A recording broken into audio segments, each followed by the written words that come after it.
Assalamualaikum warahmatullahi wabarakatuh. Berjumpa kembali ya dengan saya Henry Rahman. Pada kesempatan kali ini saya akan membahas terkait materi fluida ya, ilmu fluida dalam fisika ya atau dalam pelajaran fisika. Nah, sebelumnya nih, apa kabar teman-teman semua ya? Semoga kita semua selalu diberikan kesehatan oleh Allah Subhanahu wa taala ya, diberikan kemudahan, kelancaran dan kesuksesan ya dalam hal apapun itu. Amin ya robbal alamin. Nah, oke baik teman-teman ya. Di sini izinkan ya sebelumnya saya memperkenalkan diri ya.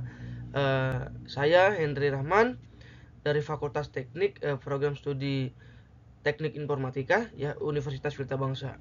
Nah, di sini saya akan membahas terkait fluida ya dalam ilmu fisika ini ya untuk melaksanakan atau memenuhi tugas ujian akhir semester saya ya di semester 2 ini. Mudah-mudahan apa yang dapat saya sampaikan ke depannya ya bisa dipahami dan dimengerti oleh teman-teman semua ya. Oke, tidak panjang lebar, kita langsung mulai saja ya. Oke teman-teman ya, check it out. Nah, oke baik teman-teman, di sini ya sebelum kita masuk ke materinya ataupun ke latihan soalnya juga, di sini kita perlu memahami dulu ya. Nah, di sini apa yang akan saya bahas ini dengan tema atau dengan judul fluida dalam kehidupan sehari-hari. Nah, seperti apa sih fluida dalam kehidupan sehari-hari? Mari kita bahas ya bersama-sama ya. Kita kupas bersama-sama. Oke, langsung saja ya teman-teman. Nah, oke baik teman-teman. Ya, di sini ya ada yang pertama itu poin yang pertama kita akan membahas terkait apa sih itu fluida, ya kan?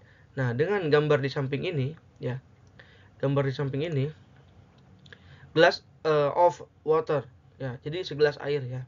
Nah, di sini fluida ya.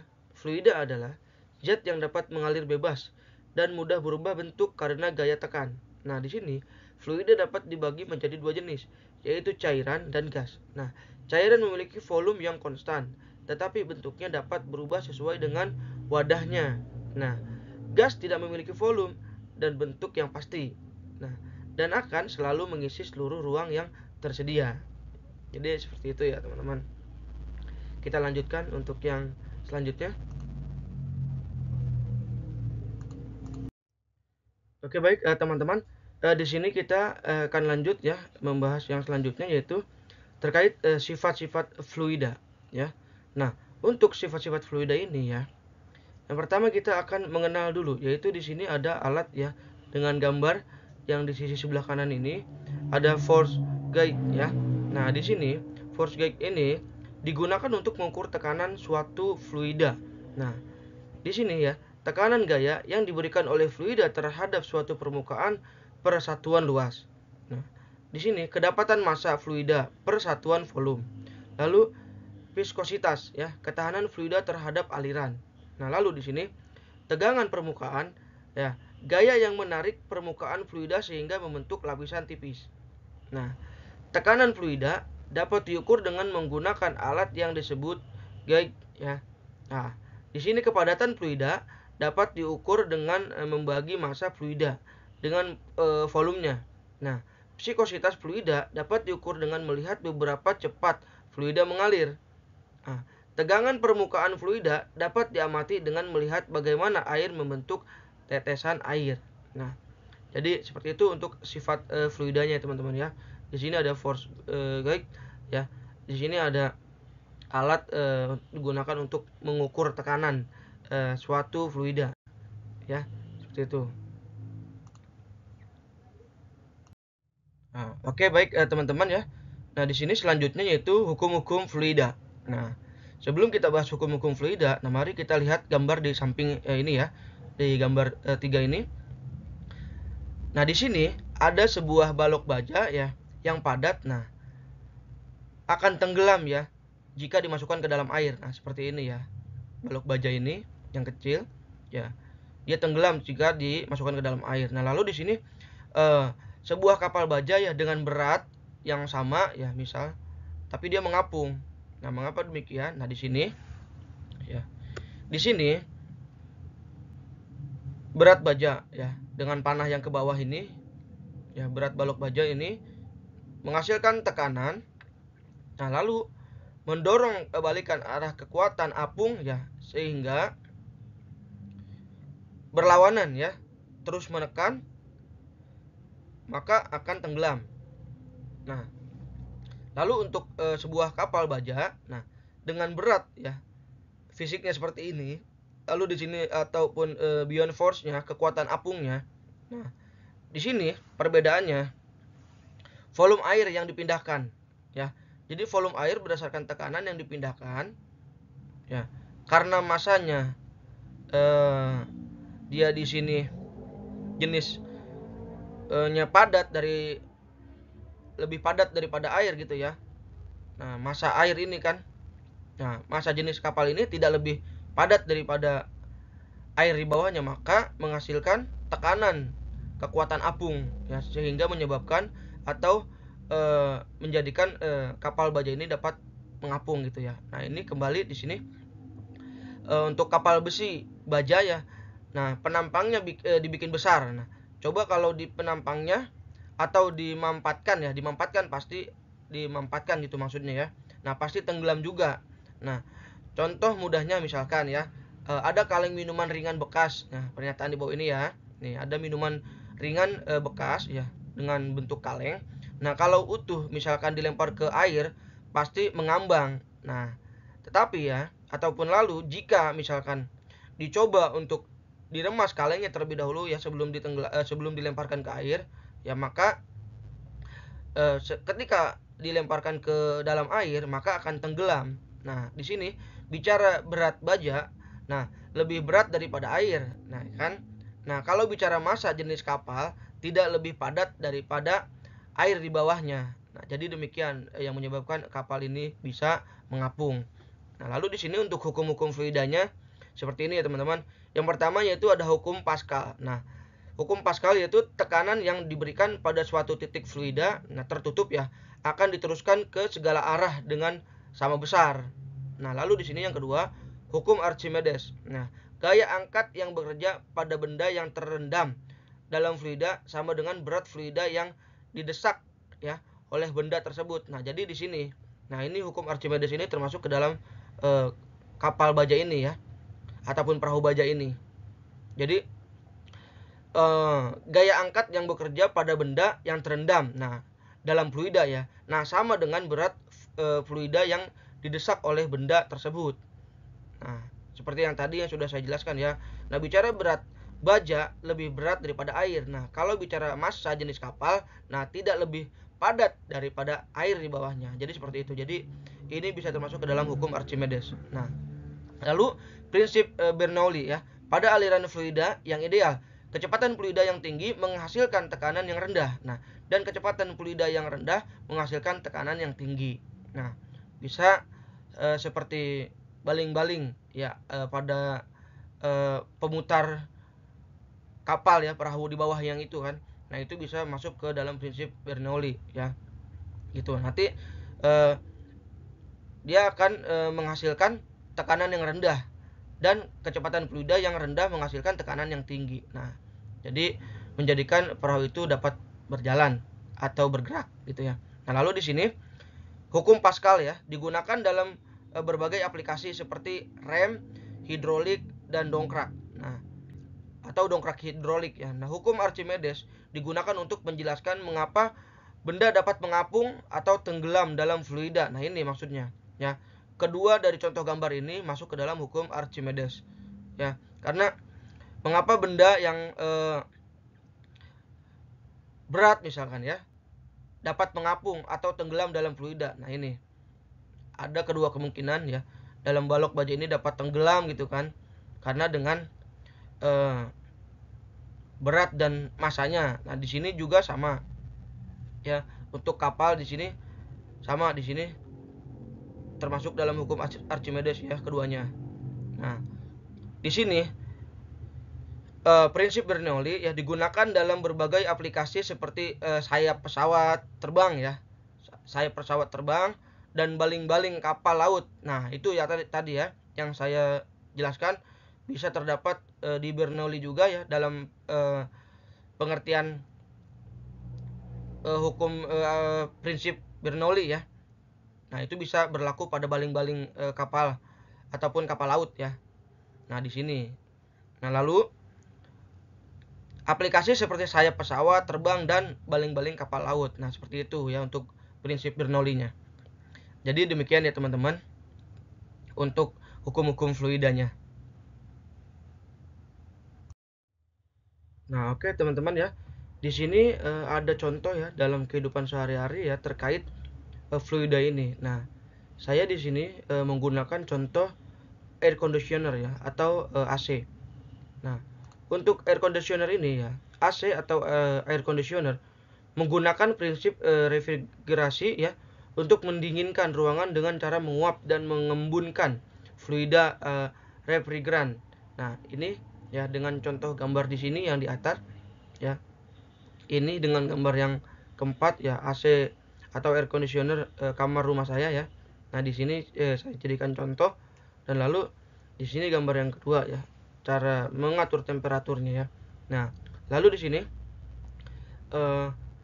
pompa air ya menggunakan prinsip tekanan fluida untuk memindahkan air dari tempat yang rendah ke tempat yang tinggi. Nah, di sini yang selanjutnya rem hidrolik menggunakan prinsip tekanan fluida untuk memperlambat atau menghentikan kendaraan. Lalu di sini pesawat terbang menggunakan prinsip Bernoulli untuk menghasilkan gaya angkat yang memungkinkan pesawat terbang di udara. Nah, ini contoh dalam kehidupan sehari-hari ya. Kita akan lanjutkan di slide selanjutnya ya terkait pembahasan yang lebih dalam. Oke ya teman-teman. Oke teman-teman ya.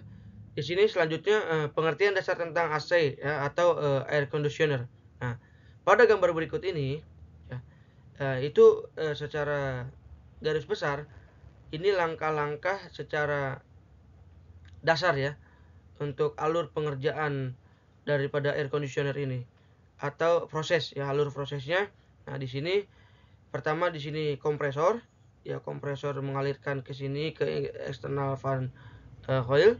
Nah, lalu di sini bisa menuju kondenser ya, ataupun di sini lalu meneruskan ke expansion valve ya.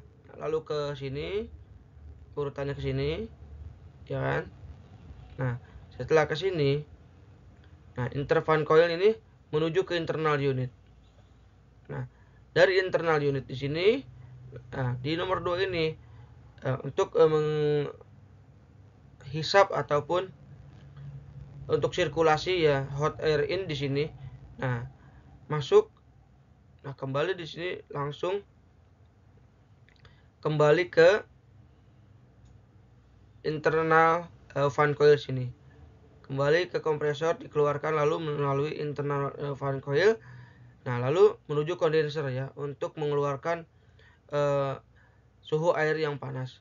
Nah, sehingga setelah mengeluarkan suhu yang panas di sini ya, secara terus-menerus ya selama AC itu digunakan, maka proses ini berjalan terus ke sini sehingga dapat menghasilkan suhu yang dingin. Nah, atau ini cool air out ya. Atau dengan air yang dingin ini bisa menghasilkan suhu udara ya yang dihasilkan melalui di sini melalui kompresor lalu ke sini melalui internal fan coil ya, langsung masuk ke internal unit. Nah, jadi mengeluarkan sini ya sirkulasi masuk dengan udara yang panas ya menyerap ke sini lalu dibuang ke sini oleh kondenser ya di sini. Oke, seperti itu. Nanti teman-teman bisa cek di rumah teman-teman apabila teman-teman menggunakan AC, baik itu di dalam ruangan tamu ataupun kamar ya. Jadi di sini secara umum ya pengertian dari AC atau air conditioner suatu rangkaian mesin yang memiliki fungsi sebagai pendingin udara yang berada di sekitar mesin pendingin tersebut. Nah, lalu yang kedua secara khusus pengertian dari AC atau air conditioner adalah suatu mesin yang digunakan untuk mendinginkan udara dengan cara mensirkulasikan gas. Nah, refrigerant nah berada di pipa yang ditekan dan dihisap oleh kompresor. Nah, tadi ini yang saya bahas ya. Jadi untuk menggunakan air conditioner ini, nah secara khusus pengertiannya seperti ini. Nah, ada suatu mesin yang digunakan untuk mendinginkan udara ya. Nah, ini untuk mendinginkan udara ya dengan cara mensirkulasikan gas. Nah, refrigerant berada di pipa. Nah, mungkin ini berada di pipa ini ya. Nah, lalu yang ditekan dan dihisap. Nah, ditekan dan dihisap oleh kompresor di sini. Ditekan dan dihisap oleh kompresor. Nah, lalu di sini adapun sebab mengapa gas refrigerant dipilih sebagai bahan yang disirkulasikan. Nah, yaitu ya, karena bahan ini mudah menguap dan bentuknya bisa berubah-ubah, yang berbentuk cairan dan gas. Panas yang berada pada pipa kondenser, nah berasal dari gas refrigerant di sini ya. Nah, yang ditekan oleh kompresor sehingga bahan tersebut menjadi panas. Nah, dan pada bagian automatic expansion valve pipa ya, tempat sirkulasi gas refrigerant diperkecil. Nah, lalu di sini sehingga tekanannya semakin meningkat dan pada pipa evaporator menjadi dingin. Nah, jadi seperti itu ya teman-teman untuk pengertian dasar tentang air conditioner. Oke, baik teman-teman ya. Selanjutnya di sini ada bagian-bagian dari air conditioner atau AC ya beserta fungsinya. Nah, di sini yang pertama yaitu ada kompresor ya atau kompresi ya, berfungsi untuk memompa gas refrigerant ya. Lalu yang kedua reservoir, berfungsi untuk menyimpan gas dari kondensor sebelum dialirkan ke kompresor. Nah, lalu di sini kondensor ya atau penguapan. Nah, berfungsi untuk tempat pembuangan temperatur panas. Lalu evaporator atau pengembunan ya. Nah, berfungsi untuk tempat pembuangan temperatur dingin. Nah, lalu di sini filter dryer, berfungsi sebagai penyaring sisa-sisa kotoran dan gas dan oli. Nah, jadi di situ juga ya di dalam filter dryer juga berfungsi untuk penyaring ya, karena kotoran itu nanti agar tidak merusak komponen-komponen yang ada. Jadi dengan adanya filter dryer ini maka akan disaring sisa kotoran itu ya seperti gas dan oli. Nah, agar fungsinya daripada air conditioner ini menjadi maksimal.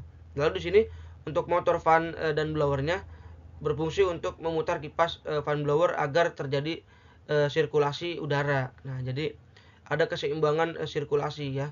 Ada output dan input. Jadi seperti itu ya. Jadi dengan bagian-bagian AC ini atau air conditioner ini akan berjalan maksimal ya dengan adanya bagian-bagian AC ini ya.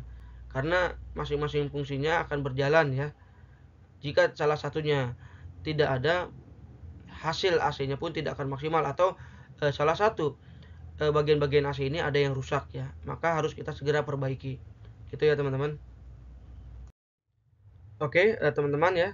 Di sini selanjutnya yaitu prinsip kerja AC atau air conditioner. Nah, sebelumnya sudah saya jelaskan ya untuk pengertian dasarnya ya. Dan saya juga sudah menjelaskan dari prinsip ataupun alur kerjanya ya dari fungsi-fungsi komponen yang ada. Nah, di sini gambar secara detailnya ya bisa dilihat di slide ini ya. Di sini ada electrical input ya, maksudnya di sini ada komponen-komponen dari bagian-bagian air conditioner. Nah, di sini ada indoor unit ya. Indoor itu yang biasa kita menyalakan dengan remote ya, AC memainkan fan-nya AC-nya di sini. Nah, sehingga bisa mengeluarkan outputnya di sini ya. Di sini. Nah, lalu di sini untuk sirkulasinya untuk udara panas masuk ke sini ya, expansion valve ya. Lalu di sini masuk ke condenser ya, condenser heat exchanger. Nah, di sini outdoor fan ya. Nah, dari fan ini nanti bisa mensirkulasikan ya, dari kondenser ini mensirkulasikan untuk membuang air yang dengan suhu panas ya. Jika dikembalikan lagi dengan tekanan kompresor, nah ke sini kembali lagi ke expansion valve ya. Nah, dia akan mengeluarkan udara dingin. Nah, itu. Nah, di sini blower fan. Ketika udara panas masuk ke sini, ya, dia masuk ke sini. Nah, kembali lagi ke sini, ya. ke sini. Nah, lalu di sini disimpan di condenser heat exchanger ya, outdoor fan. Nah, jadi di sini fungsinya dalam kompresor ini ada beberapa komponen ya, condenser, heat exchanger. Itu ya. Jadi dia secara terpisah tapi dalam suatu unit gitu ya. Nah, dalam unit outdoor. Kalau untuk yang unit untuk menghasilkan udaranya atau mengeluarkan udara dinginnya yaitu di sini di indoor unitnya. Nah, di sini heat transfer ke sini ya. Jadi seperti itu teman-teman bisa pahami dengan gambar yang ada ini ya, ataupun bisa teman-teman bisa melihat langsung di rumah teman-teman ya. Apabila teman-teman ada yang menggunakan alat pendingin ini ya atau air conditioner ini di rumah teman-teman. Jadi bisa sekalian kita belajar ya seperti apa sih komponen-komponen yang ada di air conditioner ini gitu ya. Jadi kita bisa lihat langsung di rumah kita masing-masing ya. Dengan pengertian ini mudah-mudahan teman-teman tahu nih fungsi dari komponen-komponen ataupun dari air conditioner ini. Jadi demikian ya teman-teman. Oke, baik teman-teman ya. Dan setelah kita membahas beberapa pengertian dari fluida ya, termasuk dari pengertian fluida ya, sifat-sifat fluida, hukum-hukum fluida, dan pengertian dasar air conditioner ya serta cara kerjanya. Di sini saya telah membuat soal ya. Di sini telah membuat soal ya, contoh soal ya, kita bahas bersama-sama ya teman-teman. Nah, di sini kan kita membahas penggunaan fluida ya dalam kehidupan sehari-hari ya. Saya menggunakan contoh dalam air conditioner ini atau AC ini. Nah, jadi contoh yang akan kita bahas yaitu sebuah AC dengan daya 500 watt ya digunakan untuk mendinginkan ruangan dengan volume 50 meter kubik. Nah, suhu ruangan awalnya adalah ya 30 derajat Celcius dan AC ingin mendinginkan ruangan hingga mencapai suhu 25 derajat Celcius. Nah, berapa lama waktu yang dibutuhkan untuk mencapai suhu tersebut? Nah, di sini ya langkah pertama, kita menghitung kalor yang dibutuhkan. Nah, lalu kalor yang dibutuhkan untuk mendinginkan ruangan dapat dihitung dengan menggunakan rumus berikut. Nah, di sini ada Q ya, atau kalor sama dengan MC delta T. Ya. Lalu di sini di mana Q atau kalor ya sama dengan kalor ya. Kalor di sini satuannya joule.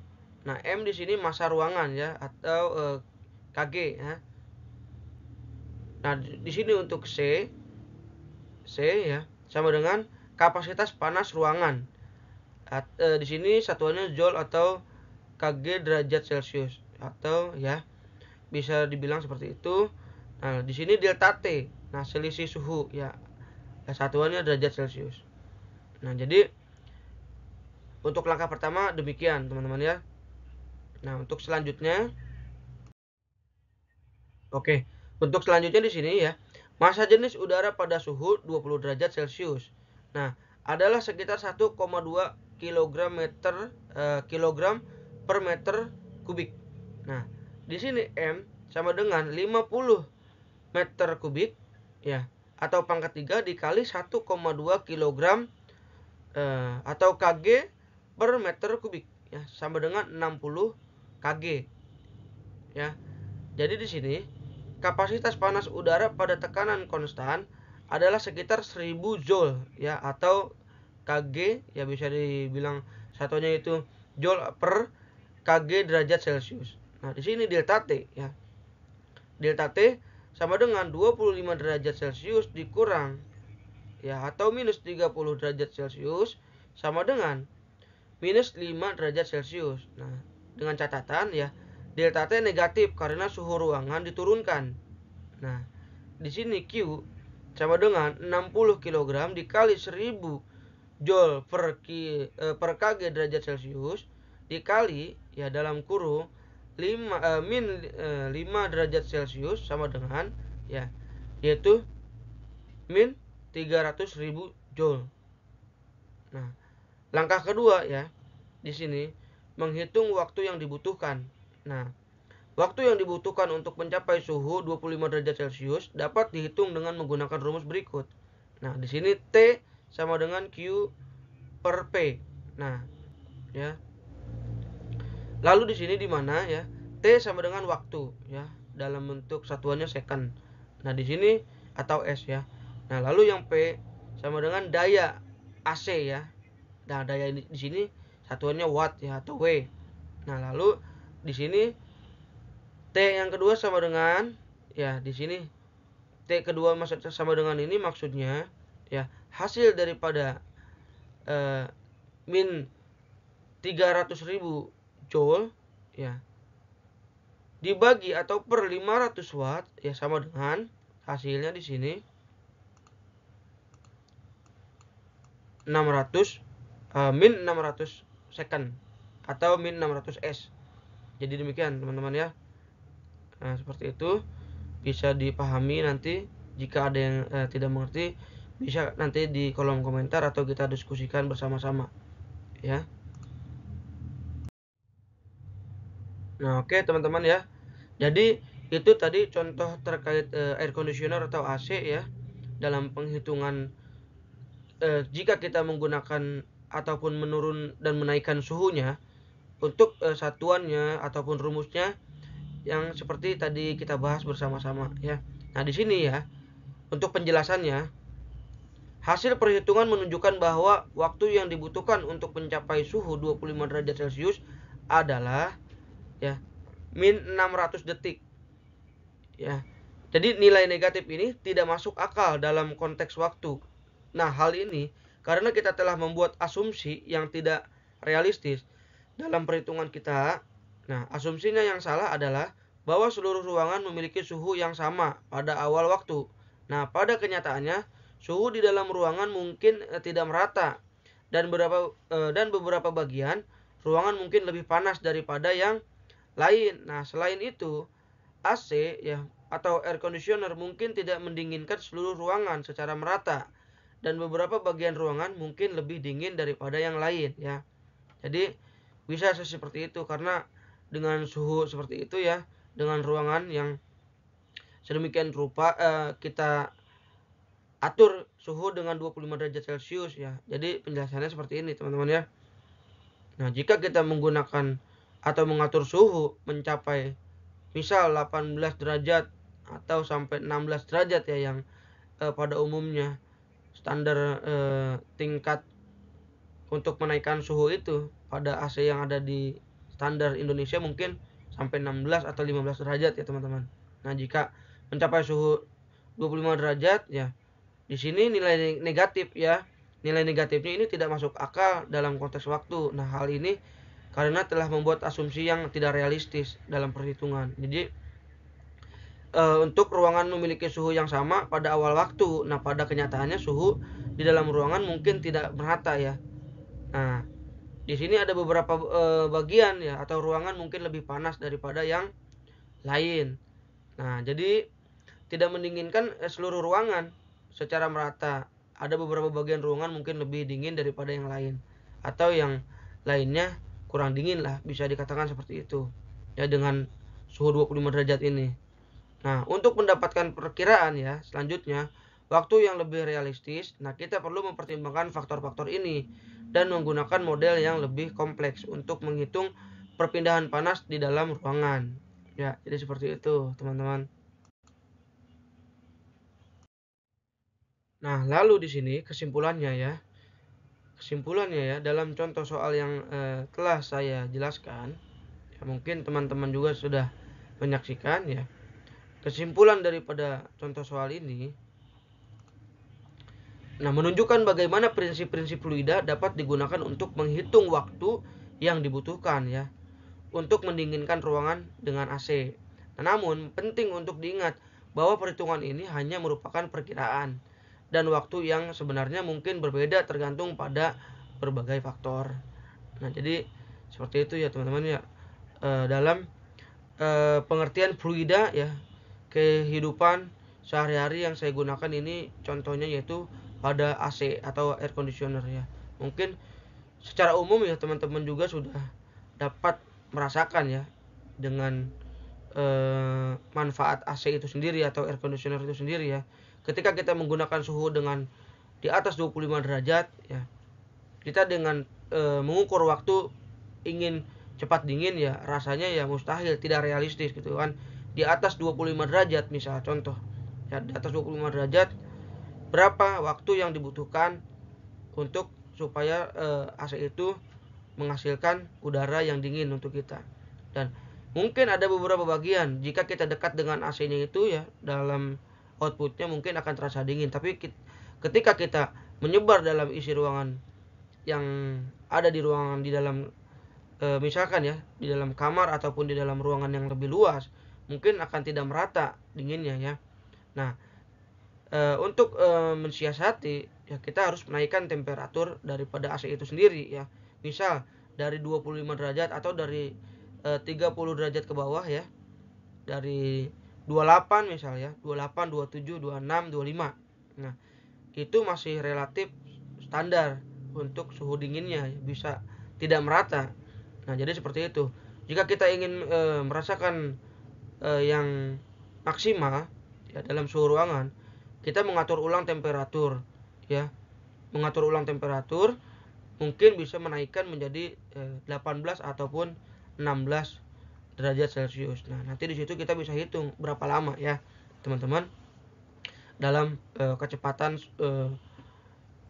pendinginan ya dalam ruangan kita menggunakan air conditioner ini. Jadi demikian teman-teman untuk materi ini ya, sudah saya simpulkan atau dapat saya simpulkan. Demikian teman-teman untuk contoh soal yang saya buat ya. Oke. Oke, baik ya teman-teman. Sekian dan terima kasih ya. Mungkin ini saja yang dapat saya sampaikan terkait pelajaran ataupun ilmu fisika ya, yaitu tentang fluida. Fluida dalam kehidupan sehari-hari ya, yang sudah saya bahas yaitu mengenai air conditioner atau AC ya. Mungkin adapun kekurangan ataupun kesalahan dalam tutur kata saya dalam penjelasan materi ini ataupun penjelasan soalnya, saya mohon dibukakan pintu maaf yang sebesar-besarnya ya. Dan di sini saya tidak ada bermaksud untuk menggurui ya. Di sini saya sharing terkait pembelajaran fluida dalam fisika ini. Oke. Saya ucapkan terima kasih kepada teman-teman yang sudah menonton video ini dari awal sampai akhir ya. Mungkin terima kasih banyak sekali lagi saya ucapkan. Sampai jumpa di video-video selanjutnya ya terkait edukasi pembelajaran ini. Sampai jumpa, jaga kesehatan, tetap semangat dalam belajar, dalam berusaha. Saya akhiri, wabillahi taufiq wal hidayah. Wassalamualaikum warahmatullahi wabarakatuh. See you next time.